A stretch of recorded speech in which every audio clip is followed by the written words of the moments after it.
This is going to be a review for Batman the Killing Joke. Well, let's talk about this movie, and I'm going to be honest, man, there will be spoilers in this, simply because I don't want to do two versions of this review. I just want to do this and get it over with. Let's start off by saying that iconic characters, the Joker, Mark Hamill, and Batman, Kevin Conroy, are in the movie. If it wasn't for that, this would be a complete disaster. Let's just start off with how this whole thing works out. First of all, the movie is a little over 60 minutes. The reason for that being, of course, this is a 30-year-old novel. If you're a fan of the Batman comics, you know what novel I'm talking about, titled by the movie The Killing Joke.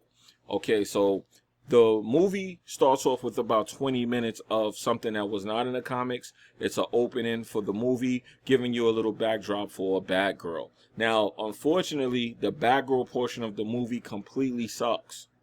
Completely. So, there's a problem there. Batgirl in this movie seems to be taking a feminist tone, and with this feminist new movement going on, they seem like they wanted to cater more to a woman's feelings for no apparent reason in the movie, and it kind of feels like filler because the movie doesn't start until after the whole first beginning with Batgirl running around meeting some guy acting like a complete bird. I'm just gonna keep it real. So she pretty much acts like a little bird when she meets this guy that reminds you of kind of the Joker, but he actually likes her and he's infatuated with her. He's like a psychopath. So Batman warns her about it, and of course, in typical fashion, she don't really want to listen to him, and she wants to go after the guy. So there builds up some hostility, bringing you to the Killing Joke, where they're starting to like clash over the decisions that he's deciding to go after him without her because he thinks it's personal, but she wants to go after him because she seemed like she kind of liked the dude. So it was like a lot of female estrogen going on. Now, I'm not knocking nothing about women or anything, but you could just tell that they were trying to cater to that audience by adding all of this unnecessary extra stuff with Batgirl in the movie. Now, is the movie actually bad? Yes, the movie is pretty bad. The reason I say the movie is bad is for many reasons. One, the art style is pretty shit, and the only thing that saves the art style from being completely atrocious is the voice acting. If it wasn't for the iconic voice actors, the look of the movie would really lack because it looks kind of silly and stupid. Batman looks like this skinny dude. Barbara Gordon, or should I say Batgirl, is an older lady. Like, she shouldn't be that old enough to be, and yes, I'm about to spoil it, sleeping with Batman. They put some part in the movie where they end up having sex and it causes them to no longer get along. And because she slept with him and it was so great, she decides that she can't be Batgirl, and he agrees, and that's the Batgirl. Now, that was completely stupid.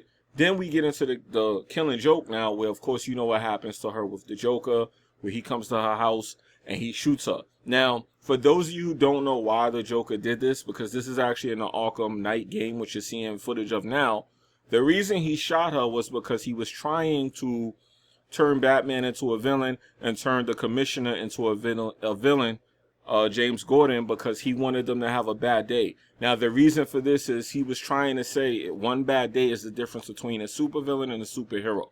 Now, this is not explained to you in the movie, so I'm explaining it to you here because if you watch the movie, you're not going to understand why none of this is fucking happening unless you're a diehard fan. And I mean a real diehard fan, not a typical fan. You still won't understand what's going on in this movie. But the whole purpose of the movie is for Joker to try and break Batman and Commissioner Gordon by shooting Batgirl and crippling her. Now, they imply that he may have raped her, may or may have not. They don't even really tell you, but because he shot her and he unbuttons her shirt, and the sex scene, which they don't show no nudity, it's a fucking cartoon, they gave this movie an R rating. Me personally, I feel like they gave the movie an R rating simply because they wanted to. There was no real reason to give it an R rating. Those scenes were not anything in particular special or anything like that. So with that being said, my opinion of the movie is it's a little too short, but if it wasn't for the beginning, it would be too short to be a movie. However, the beginning is just complete filler with Batgirl. So my personal opinion is, if you see the movie, it's actually coming out in theaters. I wouldn't go to the theater to see this. I would definitely check it out, because if you're a fan of Batman, you may enjoy it.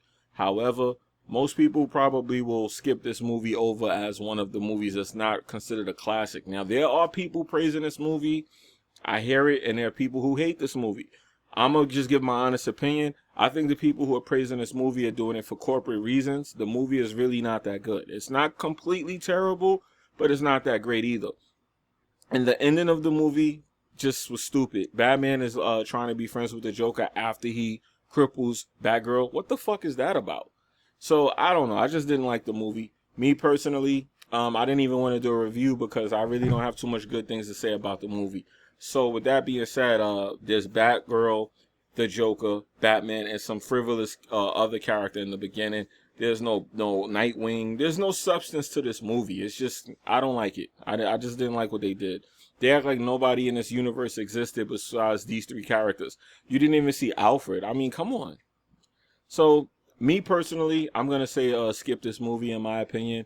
If you could watch it or rent it, yeah, sure, check it out. But don't go to the movies because this actually comes out in the movies. And if you're going to buy a version, buy this on sale. Do not buy this full price, in my opinion.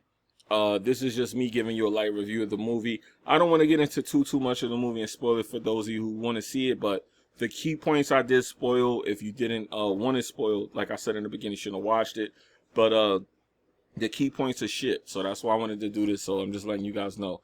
Let me know what you think in the comment section if you saw it. For those of you who liked it, let me know what you did like about it so we could argue, because I don't agree.